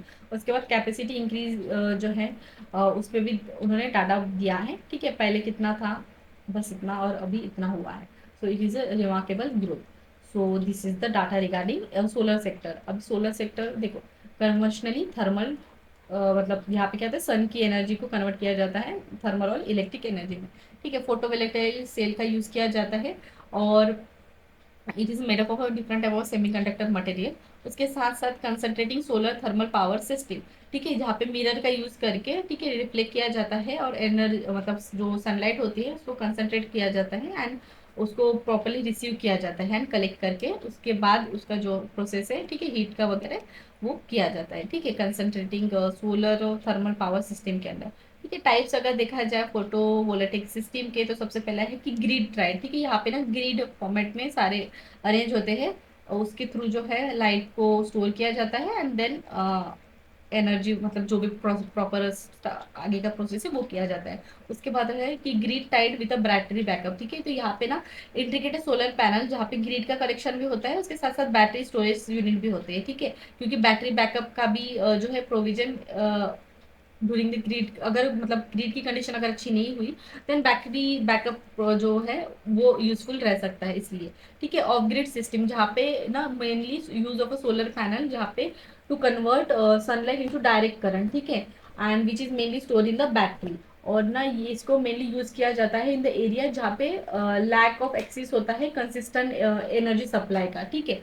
तो ये हो गया types of a polar, sorry, photo voltaic system.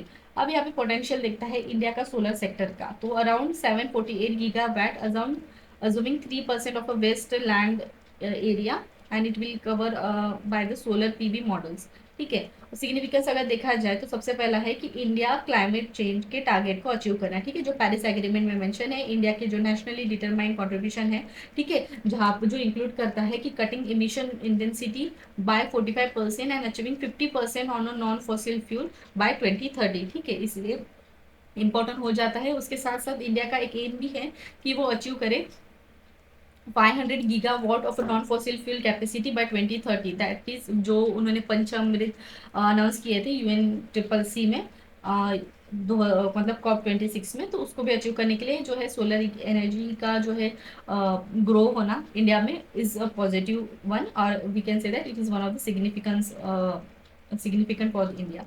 Next is second, fulfil future energy need, obviously energy need को फुलफिल करने के लिए। नेक्स्ट इज सोलर इलेक्ट्रिफिकेशन, ठीक है, जहाँ पे हम बोल सकते हैं solar energy that can support of grid power generation with fast capacity expansion can benefit the remote areas.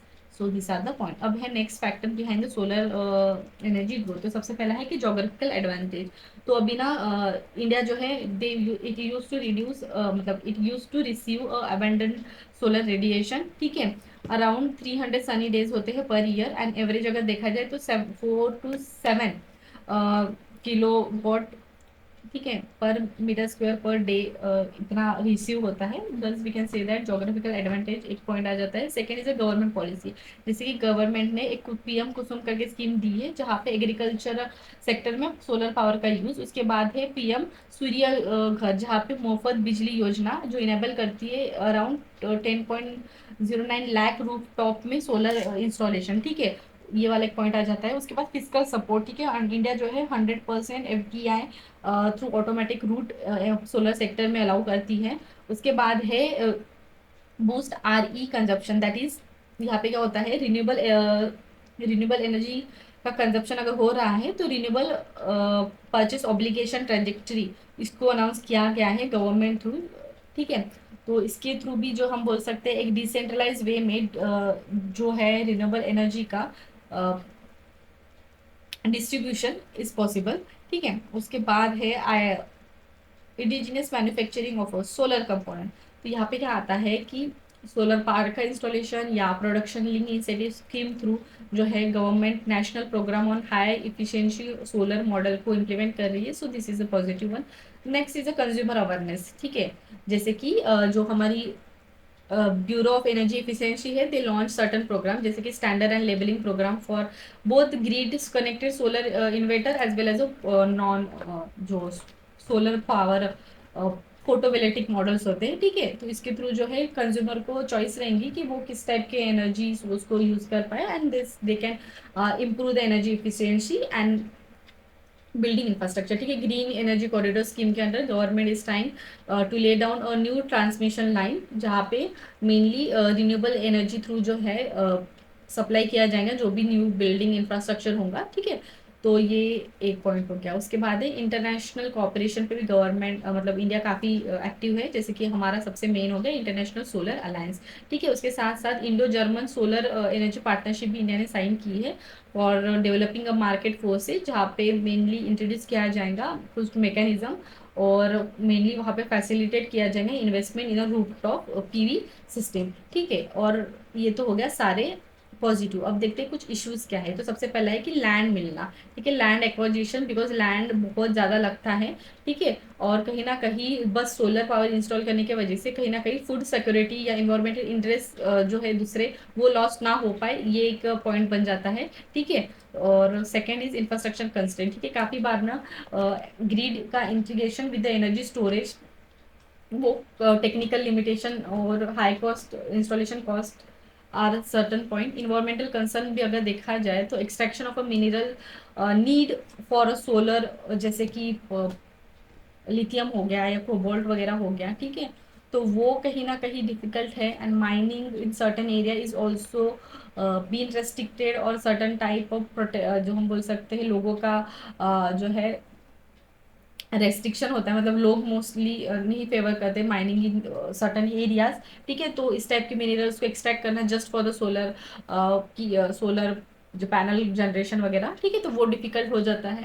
And next one is challenge of domestic manufacturing, because lack of R&D वगैरह होने की वजह से, और उसके साथ साथ मैन्युफैक्चरिंग इंफ्रास्ट्रक्चर कमी या बहुत सारे इक्विपमेंट की कमी, ठीक है। ये सारे जो कंसर्न है वो अराइज करते हैं, और काफ़ी बार क्या होता है इंपोर्ट करना पड़ता है हमें काफ़ी सारे प्रोडक्ट्स या इक्विपमेंट। सो ये एक इम्पोर्ट डिपेंडेंसी वाला पॉइंट आ जाता है। और पॉलिसी एंड रेगुलेटरी हर्डल, जहाँ पे एक कॉम्प्लेक्स रेगुलेटरी फ्रेमवर्क और इनकन्सिस्टेंट पॉलिसी के हो वजह से भी हम बोल सकते हैं कि इश्यूज आते हैं for advancing a solar energy sector in India.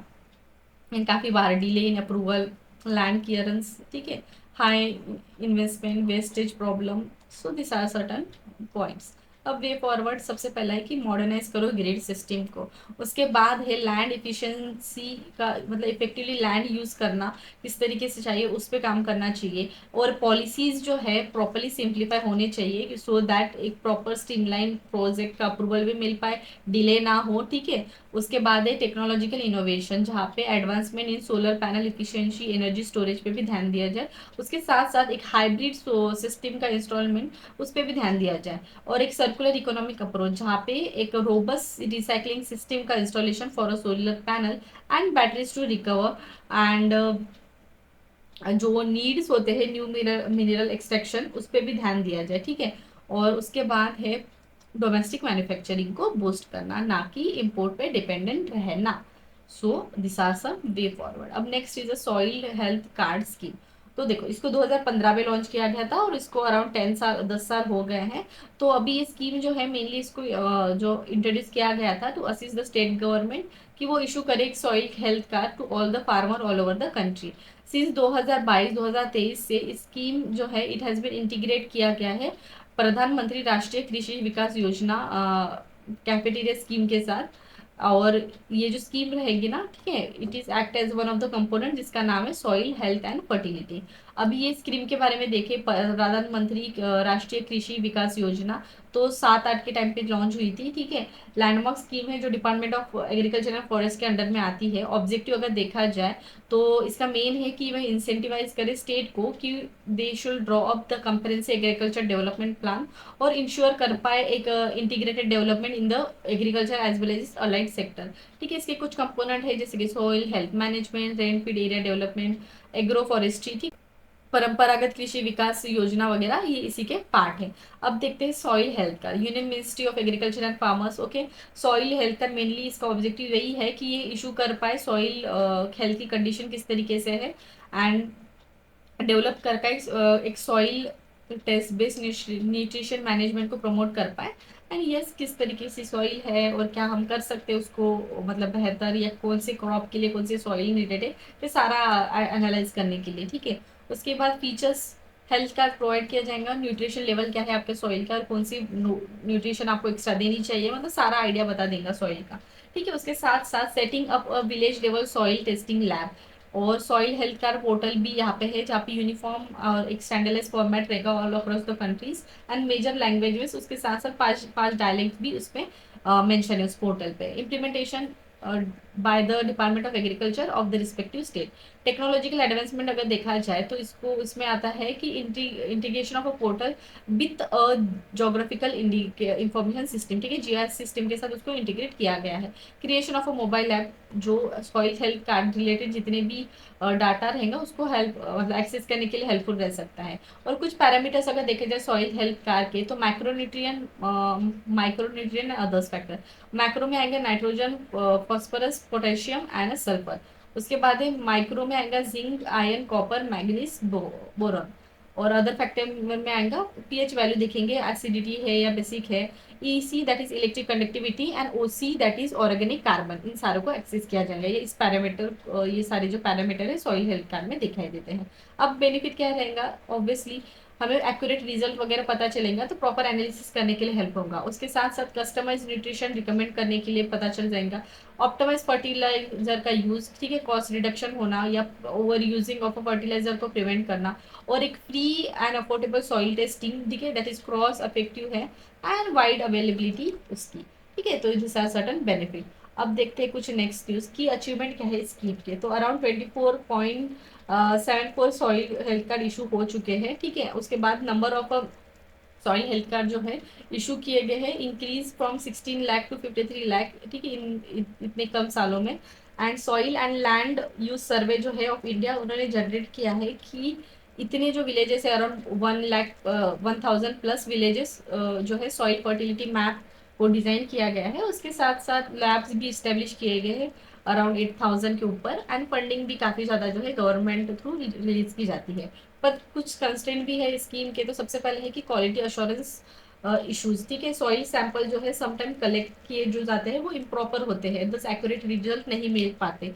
And मेरी सॉइल हेल्थ कार्ड जो है they give a broad and one size fit recommendation, तो वो भी प्रॉपरली जो है हम बोल सकते हैं कि इतना बेनिफिट नहीं करता है। उसके बाद है lack of understanding, because some of the farmer जो है वो उतना उसका जो कंटेंट जो भी सॉइल हेल्थ कार्ड में दिए है वो उतना अच्छे से समझ नहीं पाते। उसके बाद है absence of a physical and micro biological indicator, जहाँ पे सॉइल टेक्सचर्स हो गया, वाटर होल्डिंग कैपेसिटी और कुछ बैक्टीरियल कंटेंट प्रोसेस जो है वो सारा मेंशन नहीं है। That's why we can see that this are certain constraint of this scheme. अभी वे फॉरवर्ड है कि सबसे पहले सैंपल करना, ठीक है, टेस्टिंग प्रॉपर होनी चाहिए। उसके बाद है ट्रेनिंग और डेवलपमेंट देना, उसके साथ साथ मॉडर्न लैब को इंस्टॉल करना एंड एक स्पेशलाइज बॉडी का क्रिएशन करना at a central level as well as a state level, ठीक है, जो मैनेजमेंट वगैरह देखे। एंड कोऑर्डिनेशन होना चाहिए एग्रीकल्चर एक्सटेंशन ऑफिसर्स का as well as a farmer का। एंड डेवलप करना चाहिए एक सॉइल हेल्थ इंडेक्स, ठीक है, एंड रिड्यूस करना एक जो भी हमारे फर्टिलाइजर यूज होते हैं, ठीक है, उसके यूसेज को। So this are certain point. अब देखते हैं स्टबल बर्निंग के बारे में। तो रिसेंटली क्या हुआ, एक पार्लियामेंट्री स्टैंडिंग कमेटी उन्होंने रिकमेंड किया कि मिनिमम सपोर्ट प्राइस जो है फॉर अ पैडी रेसिड्यू उसको should be use to discourage a stubble burning, और जिससे हम जो है major cause of pollution in मतलब दिल्ली रीजन, ठीक है। और न्यूज में और कुछ पॉइंट मेंशन थे, दैट इज रिकमेंडेशन जो है were made by the committee on subordinate legislation, जो मेनली एग्जामिन करती है examine by the commission of air quality management in the national capital region and adjoining area rules. और rules जो है इस act के अंदर में नोटिफाई किए गए हैं। अभी स्टबल बर्निंग क्या होते हैं, जो भी फायर स्टॉ होते हैं left over during the after the harvest of a grain उसको बोलते हैं, ठीक है, पैडी और वीट्स के सारे ये इंक्लूडेड है।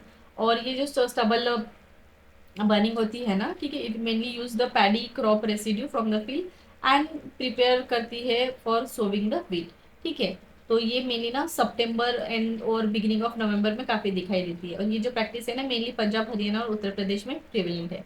स्टबल बर्निंग जो है चीप अल्टरनेटिव है of disposal method, weight management and pest control. अभी इफेक्ट क्या होते हैं, तो सबसे पहला है कि काफी ज्यादा इन्वायरमेंट में ना हार्मफुल गैसेस का निकलना, ठीक है। और जहाँ पे ये गैसेस दिए गए हैं। उसके साथ साथ सॉइल फर्टिलिटी पे भी इम्पैक्ट हो सकता है। हाँ, मतलब ये जो है जलाने के वजह से मतलब जो भी बचा हुआ रहता है, ठीक है, क्रॉप का, तो हार्मफुल हार्म कर सकते हैं माइक्रो ऑर्गेनिज्म, और कुछ ना कुछ जो इसेंशियल न्यूट्रिएंट है उस पे भी लॉस हो सकता है। उसके बाद ये ह्यूमन हेल्थ, ठीक है, एयर पोल्यूशन, ये पोल्यूटेड एयर में जाएंगे तो obviously can threat to the human lungs, ठीक है। उसके बाद चैलेंजेस देखे जाए for controlling the stubble burning, तो सबसे पहला है टेक्निकल एंड इंफ्रास्ट्रक्चर चैलेंज, जहाँ पे सबसे पहले हमें एडुकेट हार्वेस्टिंग टेक्नोलॉजी को इंस्टॉल करना चाहिए। लिमिटेड स्टोरेज इंफ्रास्ट्रक्चर होने की वजह से कहीं ना कहीं हम बोल सकते हैं large lack of a large and large land parcel for a safe storage of a paddy straw, as well as a limited availability of a custom hiring centers, especially small farmer के लिए। Educate inadequate supply chain जो है suppose दिखाई देती है। Wear and tear of a machines हम बोल सकते हैं is also one of the reason. And ये शॉर्ट विंडो होती है harvest of rice as well as sowing of a wheat. So इस टाइम में जल्दी से जल्दी स्टबल को बर्न करना ही बहुत आसान हो जाता है लोगों को। So they use to prefer stubble burning method. कि उसके बाद एडमिनिस्ट्रेटिव और रेगुलेटरी चैलेंजेस भी है। तो सबसे पहला है कि स्टबल बर्निंग और इन्वायरमेंटल कंपनसेशन, इन सारे टर्म्स में एम्बिग्यूटी है, अनक्लियर प्रोसीजर है, ठीक है, for red entry system, marking non compliance with the rule related to the supply chain, ठीक है, सॉरी स्टबल बर्निंग। एंड बाद में एग्जिस्टिंग प्रोविजन जो है कहीं ना कहीं हम बोल सकते हैं they remove the red entry from a farmer record. Insufficient coordination है। फाइनेंशियल बर्डन तो है भाई, इनसफिशिएंट सब्सिडी है कि लोग खुद से कुछ मशीन खरीद के स्टबल बर्डिंग ना करे और डिफरेंट मेथड्स यूज कर पाए। Lack of a proper utilization of a framework, ठीक है, प्रॉपर एनवायरमेंटल कंपनसेशन फंड का भी यूज नहीं होता है। सोशो इकोनॉमिक अवेयरनेस का भी इशू है, ठीक है, लैक ऑफ एजुकेशन और ट्रेनिंग नहीं होने की वजह से लोगों को, ठीक है, डिफरेंट अल्टरनेटिव के बारे में उतनी जानकारी नहीं होती है। ठीक है, कुछ स्टेप्स यहाँ पे दिए गए हैं। अब सबसे पहला है कि फ्रेमवर्क क्या है, ठीक है, जो दिया गया है। तो सबसे पहला है कि इन सेटू क्रॉप रेसिडुअल मैनेजमेंट, ठीक है, जो मेनली इन्वॉल्व करेगा कि machine procurement, settling up custom hiring centres, और एक high yield and short duration paddy variety को जो है ग्रो करना, ठीक है, ये वाला एक पॉइंट आ जाता है। उसके बाद एक्सेटिव जो है क्रॉप रेसिड्यू मैनेजमेंट, उसमें अल्टरनेटिव ऑफ पैडी का यूज करना, ठीक है, ये वाला एक पॉइंट आ जाता है। और यहाँ पे ना कुछ पॉइंट है जैसे कि co-firing thermal power system, feed stock for 2G ethanol plant, ठीक है, feed stock in a comprehensive biogas plant, ये सारा।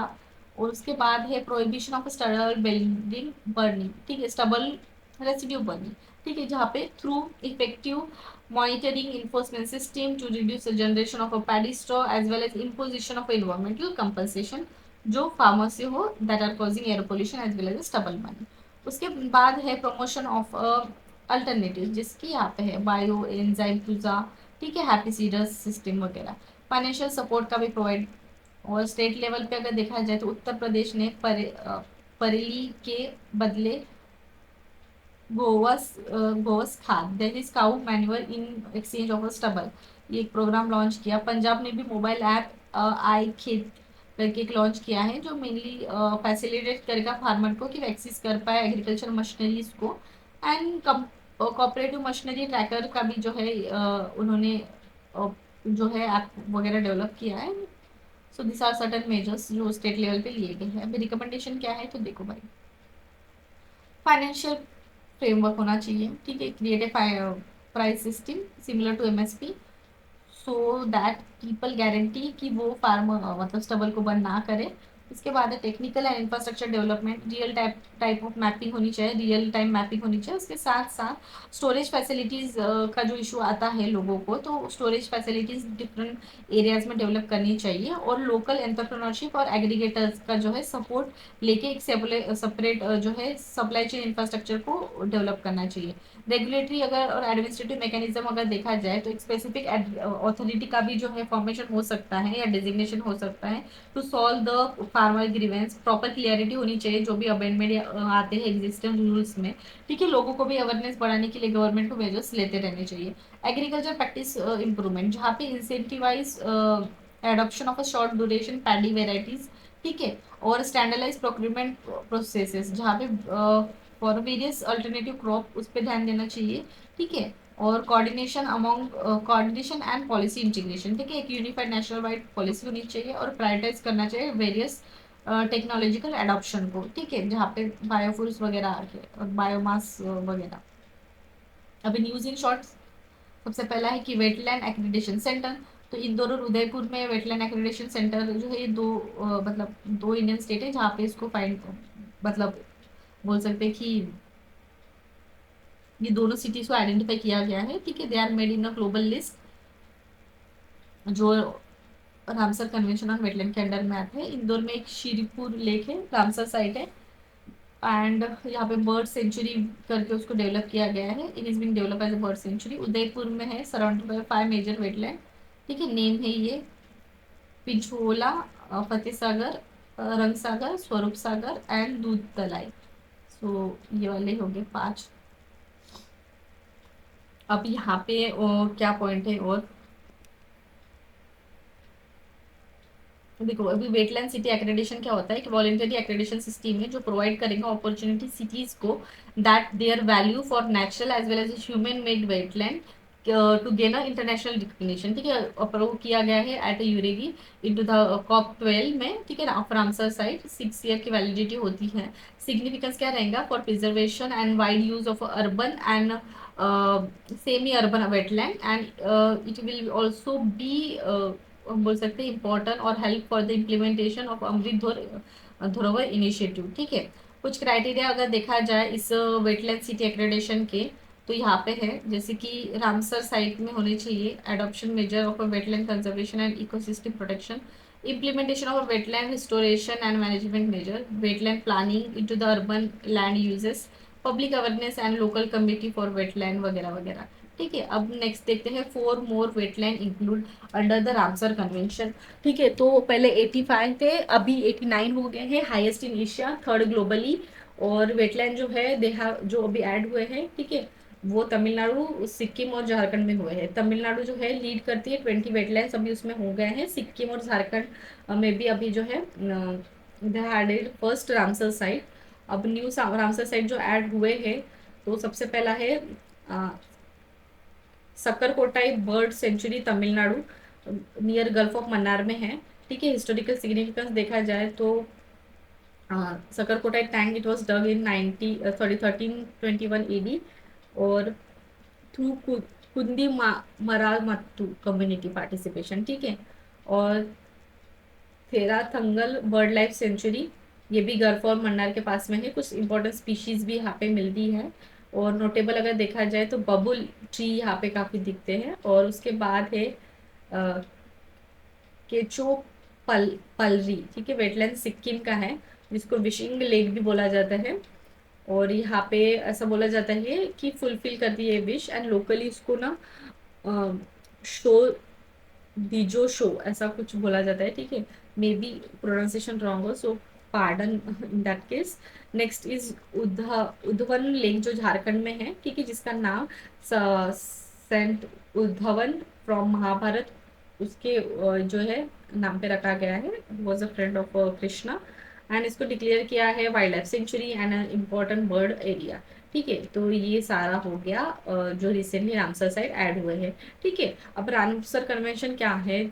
इंटर गवर्नमेंटल ट्रीटी है, रामसर ईरान में अडॉप्ट की थी और मेजरली एक ऐसा फ्रेमवर्क है for national as a international effort कि वो कंजर्व कर पाए and wise use of wetland को प्रमोट करे, ठीक है। Wetland day, world wetland day 2 Feb को सेलिब्रेट किया जाता है। आइलैंड मैंग्रोव्स ऑफ गुनेरी, ठीक है। तो Gujarat has notified island mangroves of Guneri in the district of Kutch as a biological heritage site. अब इंडिया गुजरात की ये फर्स्ट बायोलॉजिकल हेरिटेज साइट है और ये इसको नोटिफाई किया जाता है under biological sorry I think मैंने बायोलॉजिकल बोला, सॉरी, बायोडाइवर्सिटी हेरिटेज साइट है। एंड ये जो बायोडाइवर्सिटी हेरिटेज साइट है, ये बायोडाइवर्सिटी एक्ट के अंडर में बनाया जाती है। और यहाँ पे जो मेंशन है आइलैंड मैंग्रोव्स ऑफ गुनेरी, ठीक है, ये गुनेरी जो है mangroves mainly grow 45 kilometre from a urban sea and 4 kilometre from a Kori creek. And unlike conventional mangrove system, ये जो साइट है it does not have any tidal water inflow. और इसको मेनली अगर देखा जाए it is reported one of the only 8 of a world, ठीक है, across it and area of around 20 migratory bird and 25 residentary bird. ठीक है, उसके बाद है United Nation human settlement program, UN habitat. तो C40 cities and UN habitat उन्होंने announce किया है एक landmark partnership to transform urban planning and it will launch as urban planning accelerator कि वो कट डाउन करे इमिशन 25% बाय 2050। ठीक है, और यूएन हैबिटेट को लॉन्च किया गया था 1978 में, जो मेनली प्रमोट करता है social economic and sustainable town and cities को। एंड C40 क्या है, अभी C40 ना मेनली एक ग्लोबल नेटवर्क है जहाँ पे around 100 mayors of a world leading cities, ठीक है, ये यूनाइट होते हैं और कंफर्ट मतलब दे यूज टू टॉक और डिस्कस द एक्शन जो ले सकते हैं फॉर द क्लाइमेट क्राइसिस। ठीक है, यहाँ पे ये 6 इंडियन सिटीज भी हैं, बैंगलोर, चेन्नई, दिल्ली, जयपुर, कोलकाता एंड मुंबई। अब नेक्स्ट है, तो क्या हुआ है, एग्री एंड बी स्नैप। तो यूएन बायोडाइवर्सिटी कॉन्फ्रेंस इन रोम उन्होंने बिल्ड किया है on COP16 momentum in Colombia, जहाँ पे FAO उन्होंने लॉन्च किया एग्रीकल्चर एग्री NBSAPS। ठीक है, इसको लॉन्च किया है with the Colombia government and convention on biological diversity. ठीक है, CBD।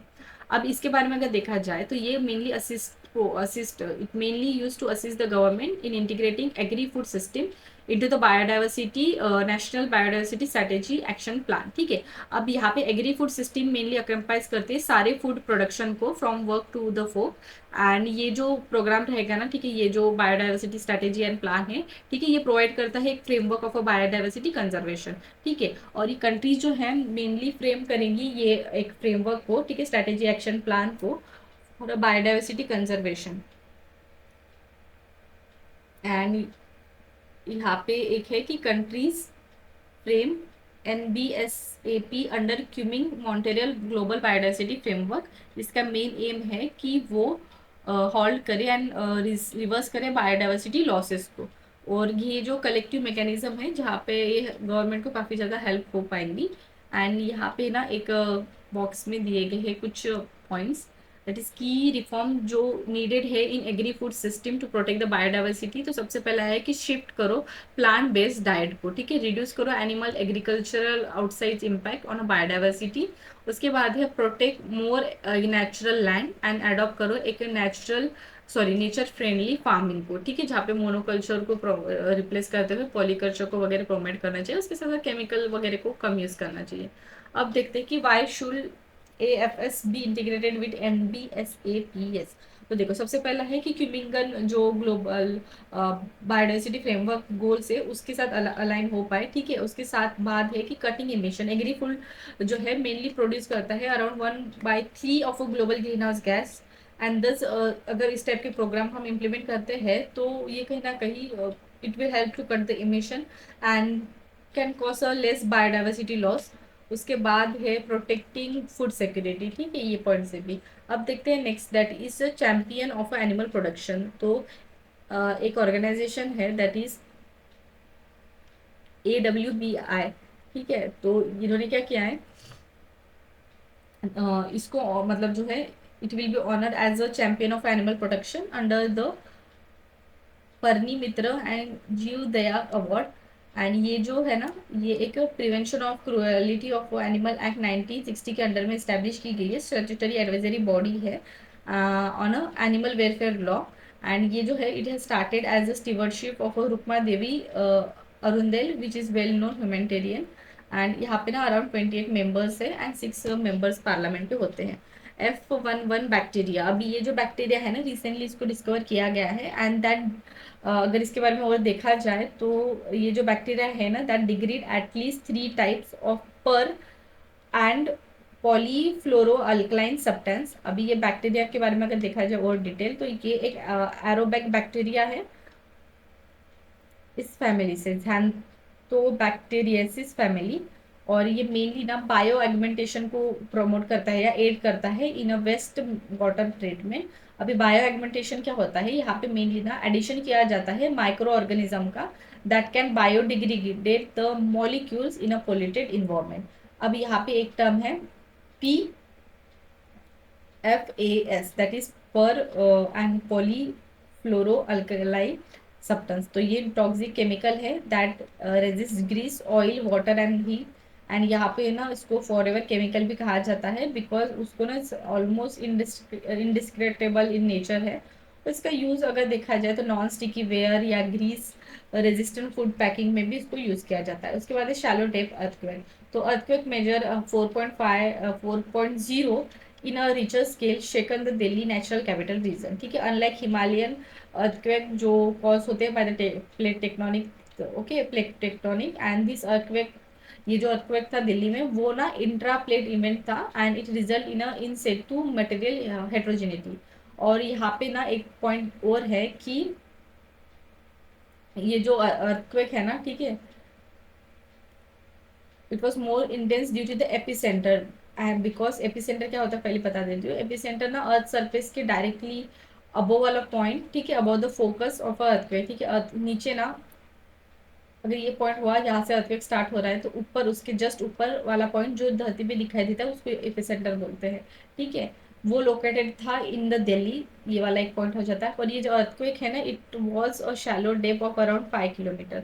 Earthquake due to the in situ material heterogeneity के बारे में अगर देखा जाए तो it mainly refer to the certain semi seismic activity जो कॉज होती है by variability in a physical property of the earth crust, जैसे कि रॉक टाइप बदलना या प्रेजेंस ऑफ अ फ्लूइड वगैरह बदलना, ठीक है। फॉर्मेशन अगर देखा जाए तो variation in the typical properties जो मेनली कॉज होती है by the state concentration, okay, and eventually increase the likelihood of a earthquake। Influence of fault अगर देखा जाए तो in situ heterogeneity has create a stress buildup in a fault zone region and increases कि वो earthquake हो पाए। उसके बाद अर्थ जो दिल्ली जो है सिस्मिक जोन 4 में राय करता है और second highest in the country हम बोल सकते हैं, ठीक है। उसके बाद why is Delhi earthquake prone. तो सबसे पहला है कि देखो, इंडिया यूरोशियन प्लेट का कोलिजन, ठीक है, तो पास में होने की वजह से हम बोल सकते हैं एक ये रीजन हो जाता है। Fault system Delhi Haridwar reach is extension of Indian plate, और अरेवली फॉल्ट भी पास में आ जाता है, ये वाला एक पॉइंट आ गया। तो Indo Gangetic plate that is Delhi NCR sites mainly on soft alluvial soil जो एम्पलीफाई करती है सिस्मिक वेव्स को। उसके बाद है शैलो अर्थ, जैसे मैंने यहाँ पे बोला था कि शैलो डेप्थ, ठीक है। तो इस वजह से शैलो अर्थक्वेक अगर देखा जाए तो ये सडन होते हैं, रैपिड शेकिंग द ग्राउंड होता है। Shallow earthquake mainly occur in a relatively shallow depth area, और वेयर एज इंटरमीडिएट अर्थक्वेक जो होता है वो एक्वर करता है इतने रेंज में, एंड डीप अर्थक्वेक ये वाला range 300 to 700 kilometre. Shallow earthquake जो है they tend to cause more damage approximate on the surface, मतलब अप्रोक्सीमेटली मोर उसकी सर्फेस पे होती है। Shift in the Indian magnetic north, तो सॉरी अर्थ मैग्नेटिक नॉर्थ, तो अर्थ जो मैग्नेटिक नॉर्थ पोल है this it is shifting toward the Siberia, and ये नोटिस किया गया है by the world magnetic model, ठीक है। अभी वर्ल्ड मैग्नेटिक मॉडल ना एक स्टैंडर्ड मॉडल है of a core and large scale crystal magnetic field, और इसको ना न्यू वर्जन हम हर साल अपडेट होते रहता है, मतलब हर 5 सालों में अपडेट होते रहता है। एंड इसको ना प्रोड्यूस किया गया है by the United state national Jio special intelligence agency through and United kingdom defence geographical centre through. अभी शिफ्ट अगर दिखाई देता है अर्थ के मैग्नेटिक फील्ड में, तो सबसे पहले बताती हूँ कि मैग्नेटिक नॉर्थ क्या होता है। तो मैग्नेटिक नॉर्थ इज वेयर अर्थ की मैग्नेटिक फील्ड जो है एंटर करती है अर्थ में in a north, while geographical north जो होता है it is in line with longitude convergence in the north, and earth जो होता है rotate on a geographical north and a southern pole. Since ये जो अर्थ है ना इट इज अ, मतलब अर्थ की जो मैग्नेटिक नॉर्थ पोल है इसको डिस्कवर किया गया है 1831 में by James Clark Ross. Over the past ऐसा दिखाई दिया है the movement from Canada towards the सरेबिया वाज एक्सेलरेटेड, एंड अभी ना ये प्रोसेस थोड़ी स्लो डाउन हुई है इन द लास्ट 5 ईयर। अब पोजीशन अगर देखा जाए earth magnetic north and south का, तो ये ग्रेजुअली चेंज होते रहते हैं due to variation of earth magnetic field over the time. अभी मैग्नेटिक डिक्लिनेशन मतलब क्या होता है, एक एंगल बिटवीन अब magnetic north and geographical north, ठीक है, इसको चेंज करना उसको बोलते हैं मैग्नेटिक डिक्लिनेशन। और उसके बाद समटाइम ऐसा भी दिखाई दिया है कि मैग्नेटिक पोल जो है they also undergoes a pole reversal, जहाँ पे स्वैपिंग होती है मैग्नेटिक नॉर्थ की विद मैग्नेटिक साउथ। और उसके साथ साथ according to the palaeo magnetic record earth magnetic pole जो है they have been reverse 183 times in last 83 million year. Potential implication अगर देखा जाए तो नेविगेशन सिस्टम पे इम्पैक्ट, माइग्रेटरी स्पीशीज पे इम्पैक्ट वगैरह दिखाई देता है। उसके साथ साथ वही पावर ग्रिड या सोलर स्टॉर्म सैटेलाइट पे भी इम्पैक्ट होता है। उसके बाद है draft rule for one nation one time. तो डिपार्टमेंट ऑफ कंज्यूमर अफेयर उन्होंने नोटिफाई किया है इस टाइप का ड्राफ्ट रूल। ठीक है, ये लैंडमार्क रहेगा अगर ये अगर इम्प्लीमेंट होता है तो इस रूल में क्या बताया गया है कि एक मैंडेटरी टाइम रेफरेंस रहेगा, that is it will be IST all across the sector including commerce sector, in transport sector, public administration, legal contract as well as a financial operation. ठीक है, प्रोहिबिशन अगर देखा जाए इसमें कि नो पर्सन और entity display और record time other than IST will be considered officially. ठीक है, जो हमारे इंडियन स्टैंडर्ड टाइम होते हैं उसके अलावा कोई दूसरा टाइम जो है हम कंसिडर नहीं करेंगे। उसके साथ साथ adoption of a time synchronization portal protocol. ठीक है, जहाँ पे नेटवर्क टाइम प्रोटोकॉल और प्रिसीजन टाइम प्रोटोकॉल वगैरह सारा रहेगा।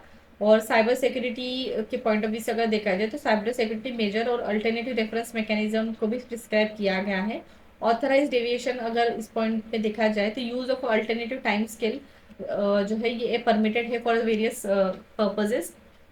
और कुछ सिग्निफिकेंस अगर देखा जाए न्यू ड्राफ्ट रूल का तो ये ऑब्वियसली नेशनल सिक्योरिटी के लिए पॉइंट ऑफ व्यू से हेल्पफुल हो सकता है। सिंक्रोनाइज करेगा digital services with public services and this we can say that it will ensure a reliable efficient service. और ये अभी आईएसटी क्या होता है? अभी आईएसटी ना एक basically central meridian of the country होता है। ठीक है, मिर्ज़ापुर के पास है, 82 डिग्री 30 ईस्ट मेरिडियन पे है। और इसको ना स्टैंडर्ड मेरिडियन कहा जाता है और इंडिया का है इसलिए Indian standard meridian. And 5 hours 13 minute हम अहेड है ग्रीनविच मीन टाइम से, जो यूनिवर्सली जिसको कंसिडर किया जाता है as a landmark for measuring the time वगैरह। ठीक है, उसके बाद है local time at a prime meridian zero latitude is as GMT. देखिए is known as a Greenwich mean time.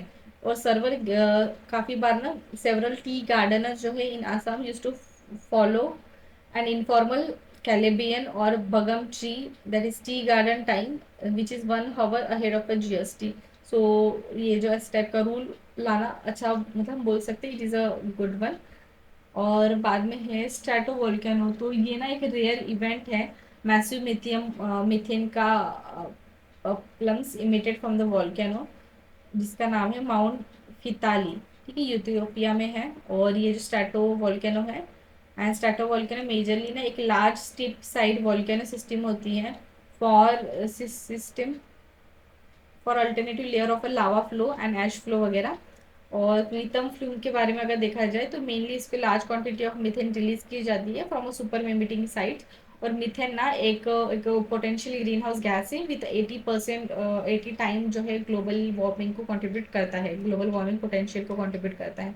Mount डुकोनो, तो ये वॉल्केनो इरप्शन हुआ है at Mount Dukono in Indonesia. अब इसकी हाइट अगर देखा जाए 1087 मीटर है। And location Halmahera island. Major volcano eruption अगर देखा जाए इंडोनेशिया में तो माउंट मेरापी, ठीक है, माउंट रागुन, माउंट लिवो तोबी। अब कैस्पियन सी के बारे में न्यूज़ है, इन्वायरमेंटल एक्टिविस्ट उन्होंने कंसर्न अरेज किए हैं डिक्लाइनिंग लेवल ऑफ कैस्पियन सी। और यहाँ पे कैस्पियन की सी के बारे में अगर देखा जाए तो ये एक लार्ज इनक्लोज वाटर बॉडी है और ये मेनली सराउंडेड है बाय द 5 कंट्रीज। और कजाकिस्तान जो है has a longest coast line जो सराउंडेड है, ठीक है, कैस्पियन सी को। और 5 कंट्री कौन से है? Kazakhstan, Azerbaijan, Russia, Turkmenistan and Iran. और ये जो ऑयल है ना, ठीक है, it has an oil reserve and it estimate करते हैं कि इतने बैरल तक होगा। And reason for declining water level जो है climate crisis, excessive use of water for agriculture, pollution वगैरह हो सकता है। ठीक है, तो ये हो गया news. I think that's it for the today's section. So see you soon in the next one. Till then please do like share and subscribe the channel. Thank you.